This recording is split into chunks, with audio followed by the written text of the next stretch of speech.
Good morning, everyone. We're continuing our journey through Nietzsche's Beyond Good and Evil, and today we hit a crucial point. Chapter 1, Prejudices of Philosophers, Section 9. Now, throughout this chapter, we've seen Nietzsche, ever the provocateur, ruthlessly unmasking those hidden assumptions, those unacknowledged motivations he believes are lurking beneath so much of Western philosophy.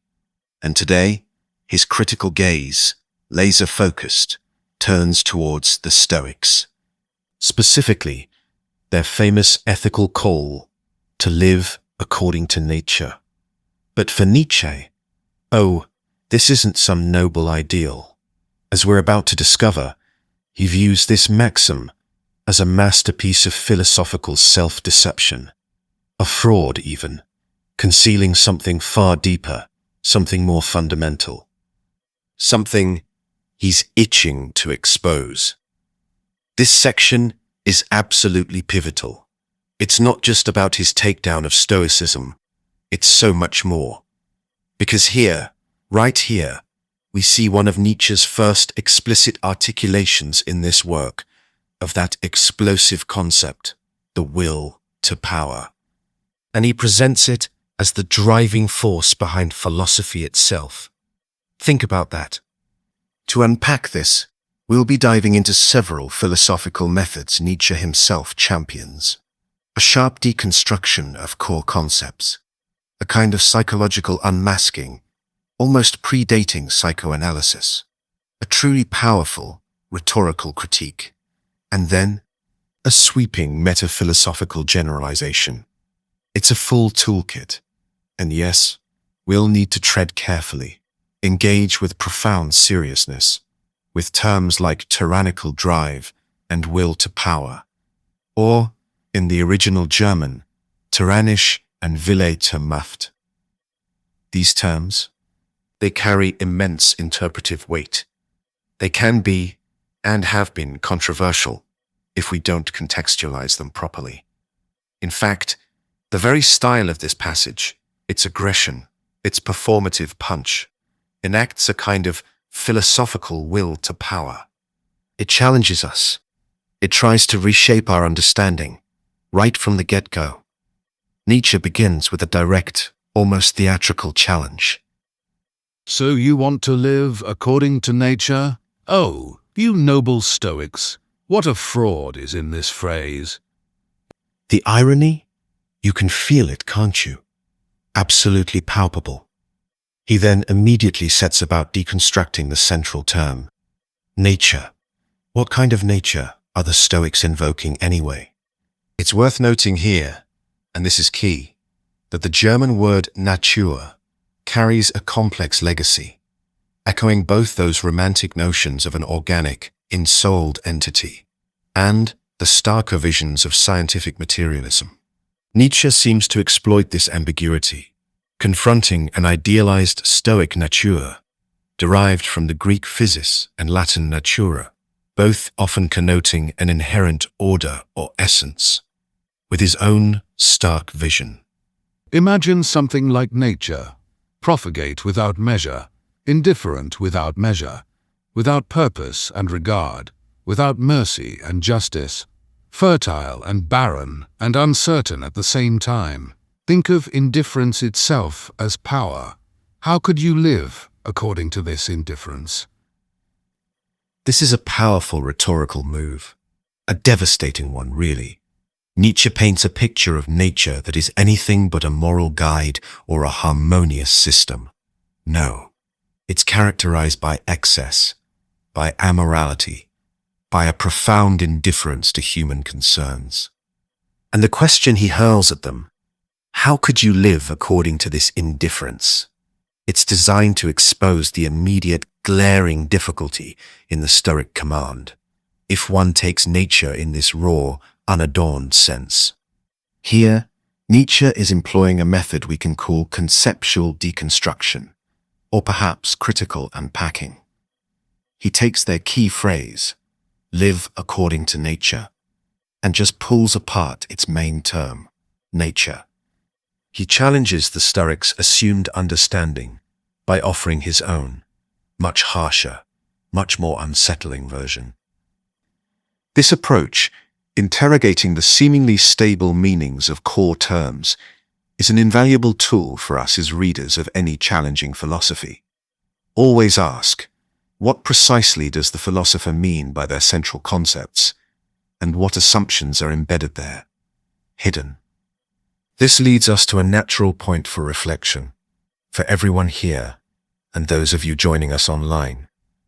How does Nietzsche's depiction of nature here strike you? Does it resonate with any contemporary ecological or scientific understandings? Or does it seem primarily a strategic, even polemical construction, designed purely to undermine the Stoic position? I'd genuinely like to hear your thoughts on this. Drop a comment below. Which aspect of his description of nature stands out most to you as particularly provocative or insightful? Your perspectives truly enrich this dialogue. Now, it's important to acknowledge an alternative reading here, what we might call the sophisticated Stoic interpretation. Fair enough. Proponents of this view would argue that Stoics like Epictetus or Marcus Aurelius didn't mean nature as raw, indifferent physical processes. Oh no, they meant nature as the logos, the rational principle immanent in the cosmos, or perhaps human nature understood as inherently rational. From this perspective, Nietzsche might be seen as attacking a simplified, perhaps even a straw man, version of Stoic doctrine. And indeed, scholarly debate has long grappled with this. Does Nietzsche address the most robust Stoic formulations, or is he aiming at a more generalized, perhaps even caricatured, version to make his broader point about philosophical psychology? A Straussian reading, for instance, might even suggest Nietzsche's overt attack here masks a more complex, perhaps even esoteric, engagement with Stoic principles like self-mastery, or that Stoicism serves as a proxy for other forms of dogmatism he aims to critique.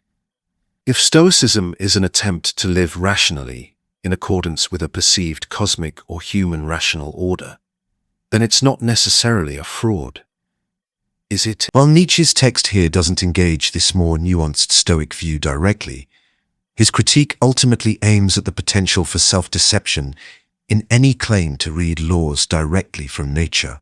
His argument, as we'll see, is less about historical Stoic accuracy and more about a psychological tendency he observes in philosophers.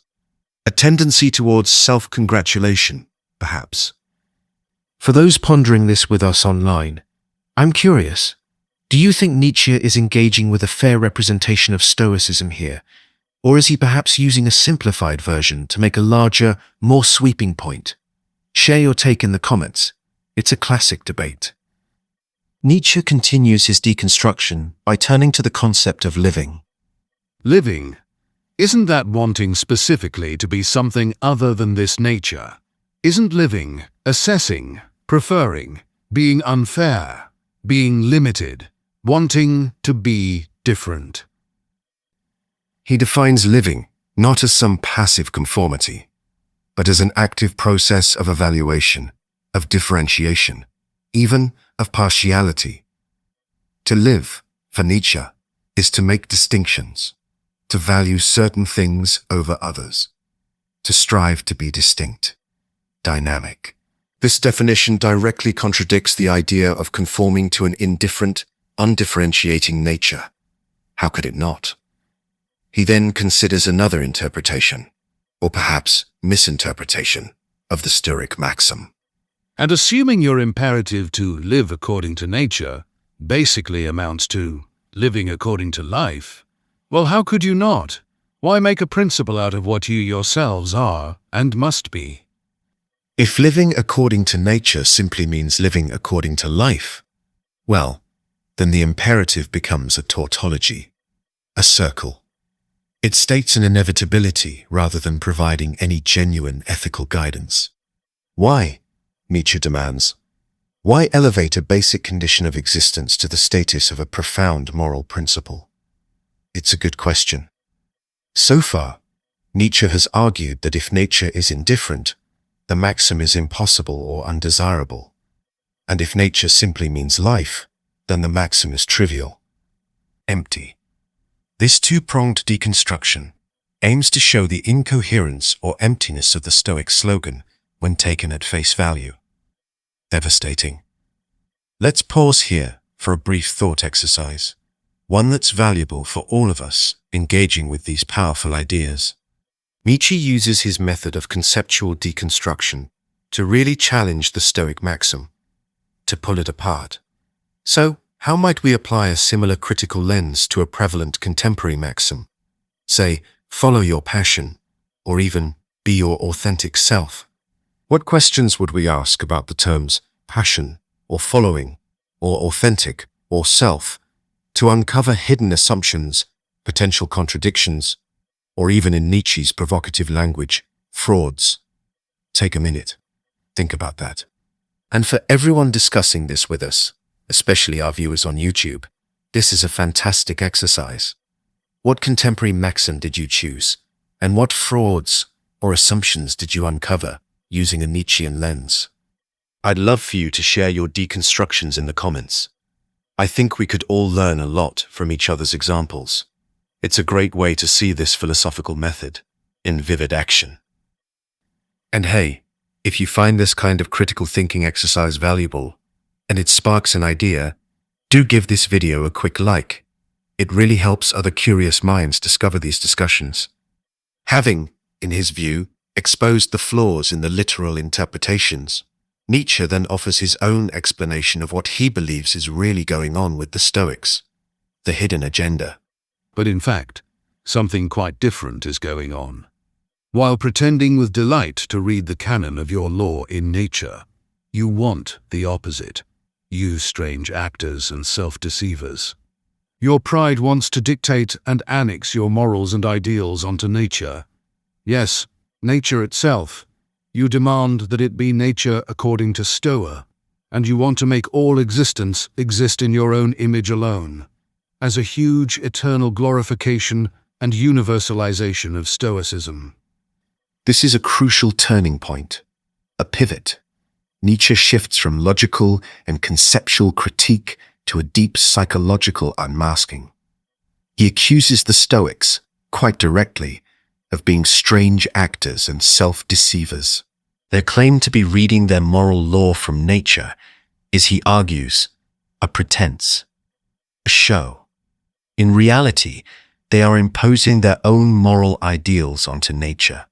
Their pride, he says, their arrogance, drives them to dictate and annex their values, demanding that nature itself conform to Stoic principles, to become nature according to Stoa.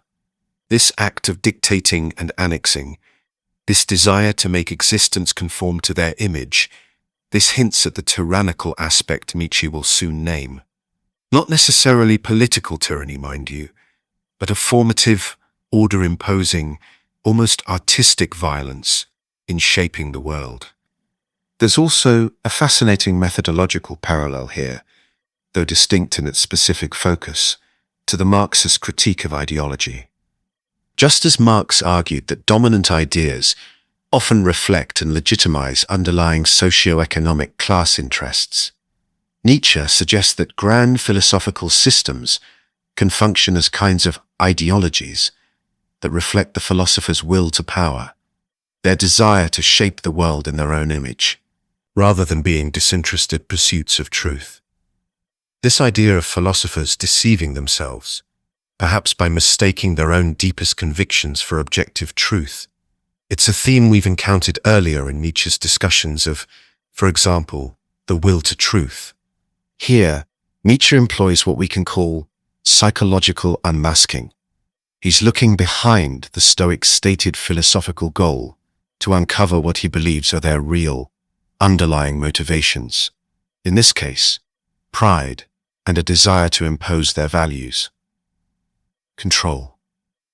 This method, of course, requires careful handling. It's potent. This brings us to a question for all of you to consider, both here in the room and online.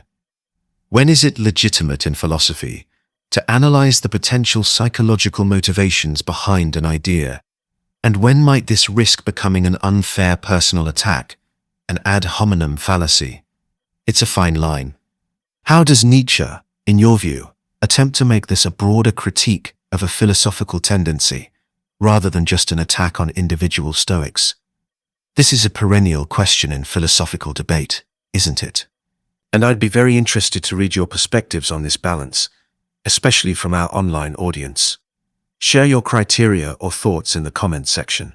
It's a line philosophers often tread, sometimes more successfully than others. This psychological interpretation certainly resonates with later Freudian concepts like projection, where internal desires or structures are attributed to the external world. The Stoics, in Nietzsche's powerful reading, project their ideal of self-mastery and moral order onto the cosmos itself. Indeed, one can see resonances here with broader psychoanalytic thought, where such externalization of internal ideals, an imago of sorts, serves to structure reality, though potentially at the cost of what Nietzsche calls self-deception, a kind of fundamental misrecognition of one's own creative act. Profound. Nietzsche continues to develop this psychological diagnosis, digging deeper. For all your love of truth, you have forced yourselves so long, so persistently, and with such hypnotic rigidity to have a false, namely Stoic, view of nature, that you can no longer see it any other way. And some abysmal piece of arrogance finally gives you the madhouse hope that, because you know how to tyrannize yourselves, Stoicism is self-tyrannized, nature lets itself be tyrannized as well. Because isn't the Stoic a piece of nature? ... The love of truth professed by philosophers is, for Nietzsche, so often a mask, a convenient fiction. The Stoics, he claims, have engaged in a prolonged act of self-hypnosis, forcing themselves to see nature through their preferred Stoic lens, relentlessly, to the point where this distorted view becomes their only reality. And then, in an act of abysmal arrogance, they project this internal discipline outward. The phrase Stoicism is self-tyranny. That's absolutely key. It suggests a rigorous, perhaps even harsh, internal discipline. This self-tyranny, this mastery over oneself, then breeds the madhouse hope that nature itself, the external world, can be similarly tyrannized, made to conform. And that rhetorical question, listen to it. Because isn't the Stoic a piece of nature? It's just laden with irony. If the Stoic, a part of nature, can be so disciplined, why not all of nature? This perfectly highlights the perceived hubris, the sheer audacity. This idea of self-tyranny being projected outward is absolutely central to what we might call the psychological projection interpretation of this passage. The core insight here is less about Stoicism per se, and more about a universal psychological mechanism.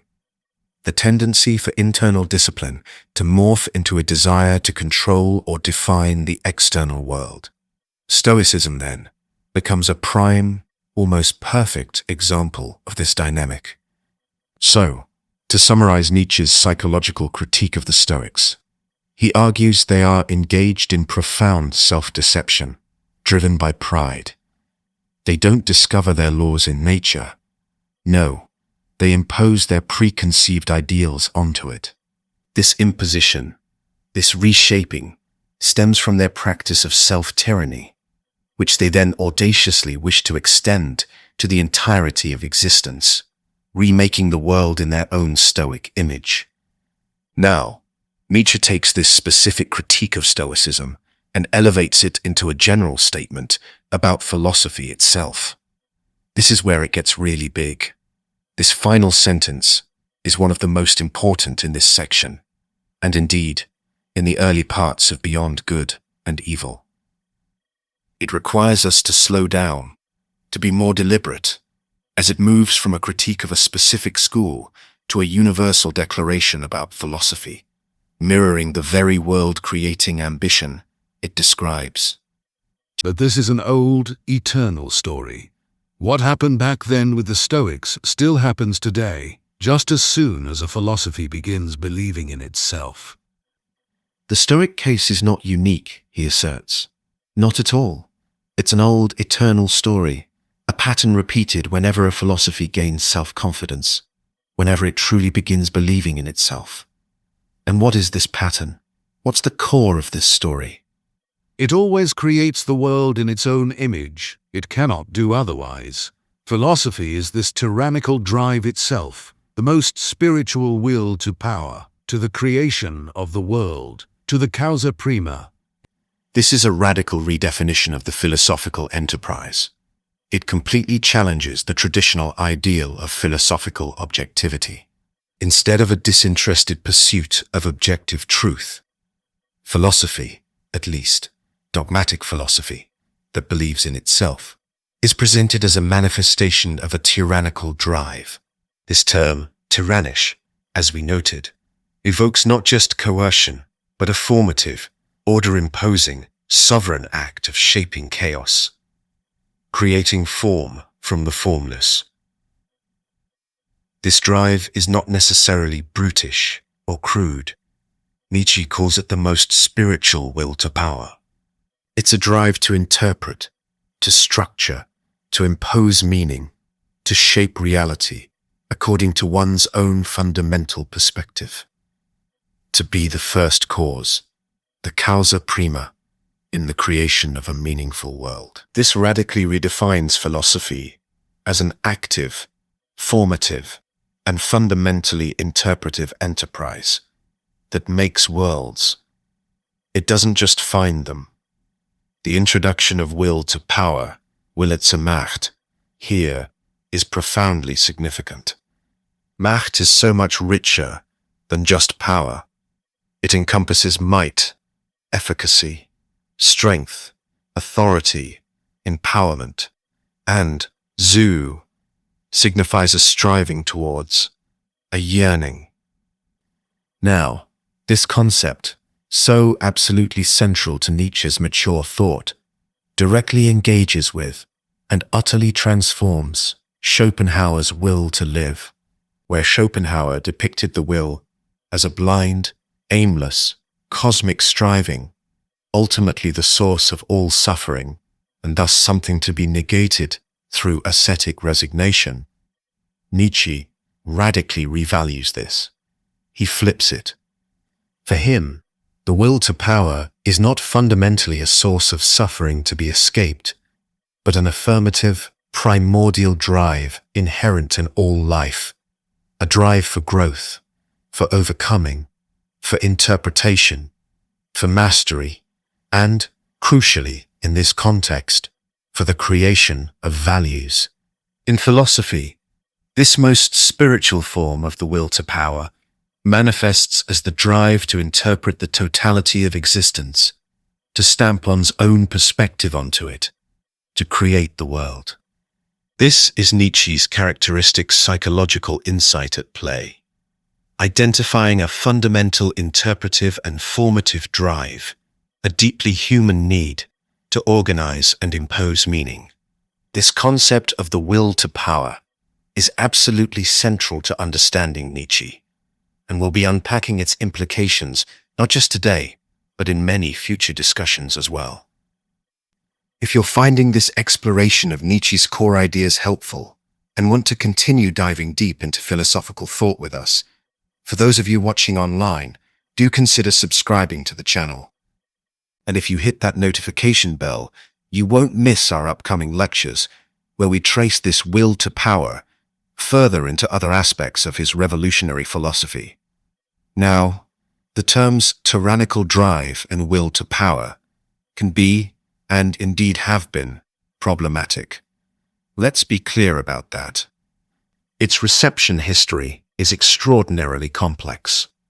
Early interpretations, sometimes unfortunately fueled by Elizabeth Forster Nietzsche's selective and frankly tendentious editing, linked it to crude social Darwinism or political domination, casting a long, dark shadow.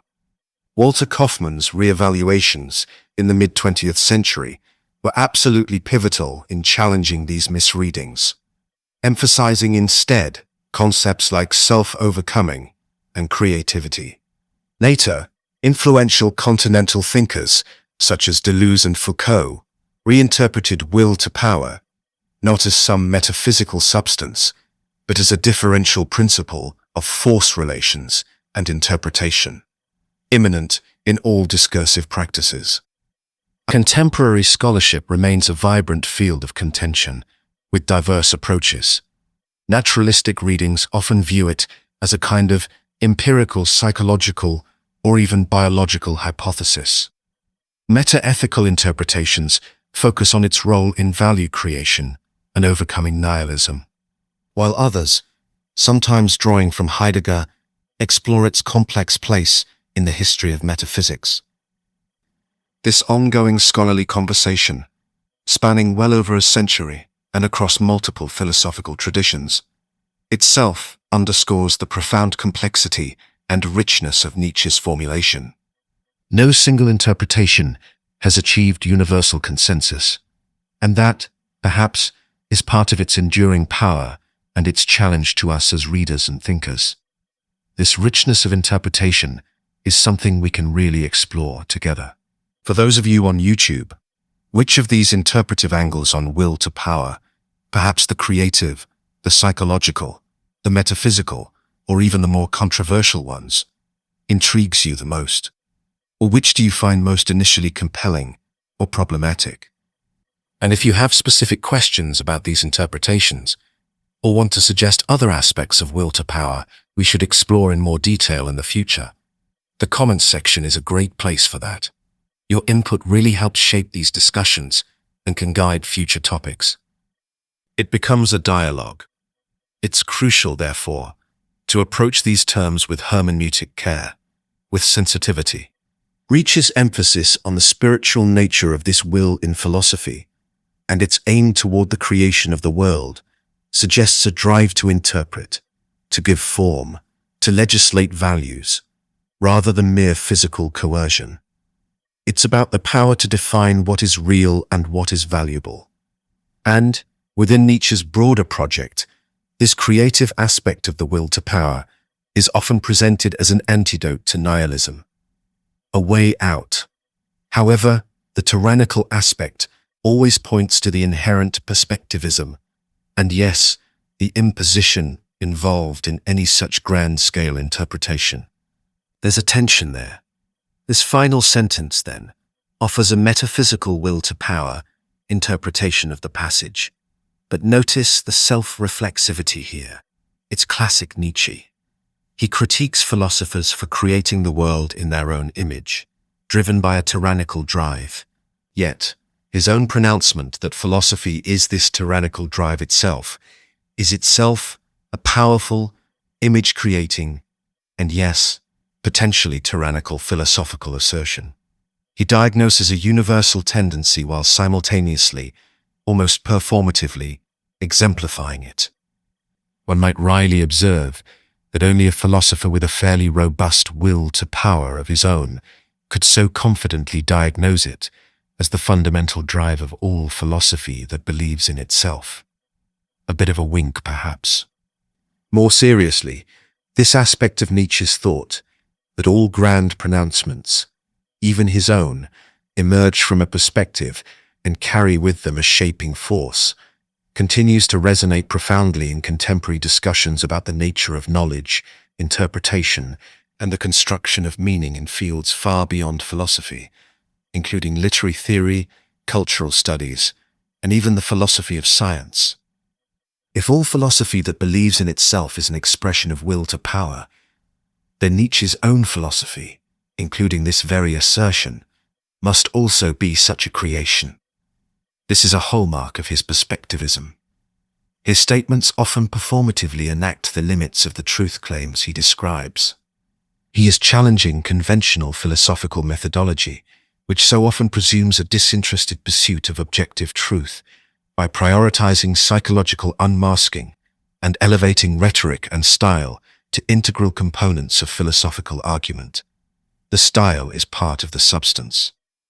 This single passage also demonstrates how Nietzsche challenges, even shatters, traditional boundaries between philosophical subdisciplines. His analysis seamlessly integrates metaphysics, the creation of the world, causa prima, ethics, his sharp critique of Stoic values, epilogy, questioning our access to objective truth in nature, and psychology, his deep analysis of pride and self-deception. These areas aren't separate boxes. They become interconnected facets of this fundamental philosophical drive. As you reflect on this explosive introduction of will to power as the very engine of philosophy, consider this.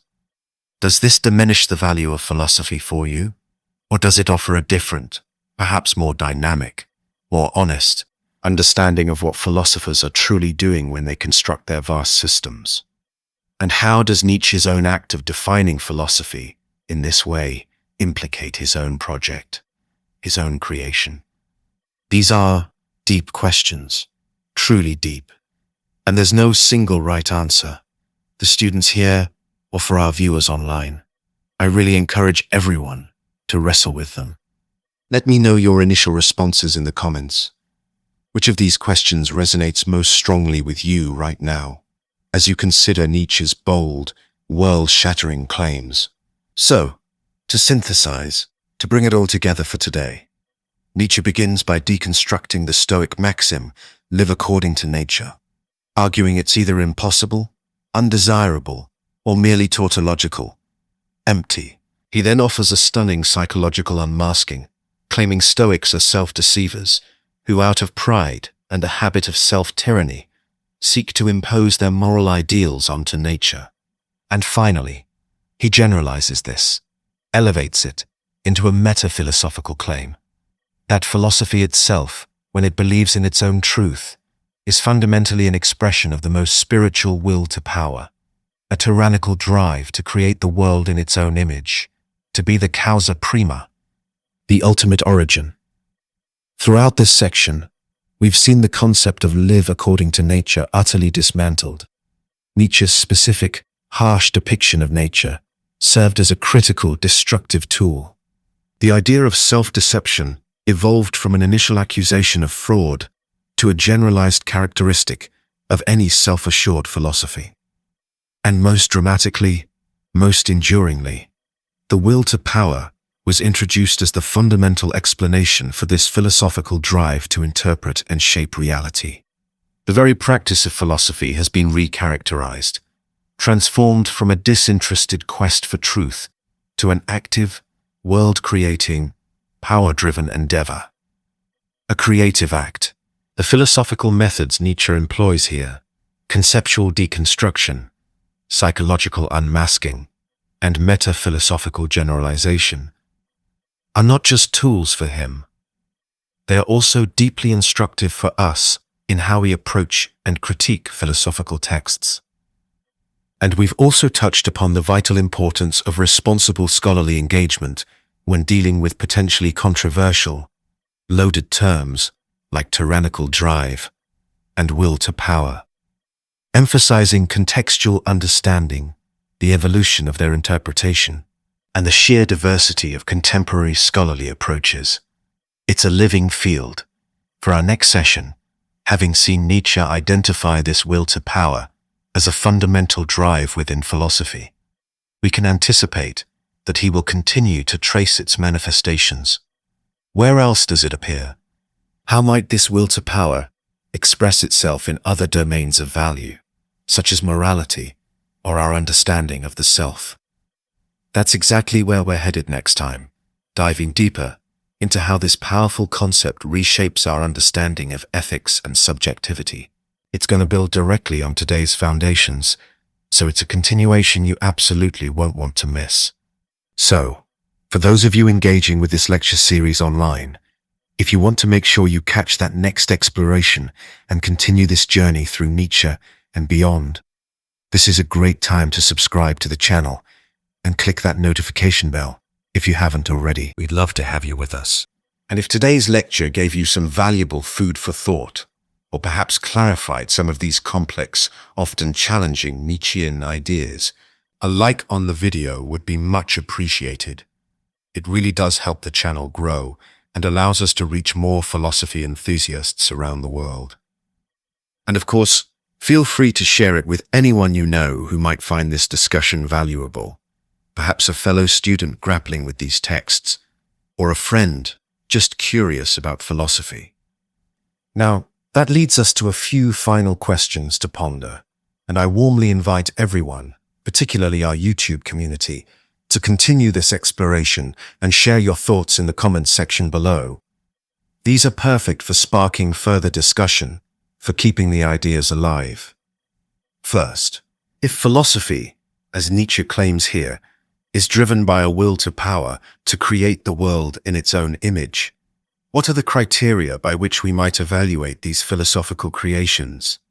Are some worlds better, truer, or more life-affirming than others, according to Nietzsche? And if so, how would we know? Second, considering Nietzsche's assertion that his own statement about philosophy is itself an instance of the will to power, how does this self-implication affect our assessment of his critique? Does it strengthen it by its very consistency? Or does it open it to charges of paradox, or even hypocrisy? And third, how do the different interpretive traditions we've touched upon, say a Deleuzian versus a naturalistic reading of will to power, change our understanding of what Nietzsche means by philosophy as a tyrannical drive and the creation of the world? I truly look forward to reading your insights and continuing the conversation there. Thanks for engaging so thoughtfully today, both in person and online.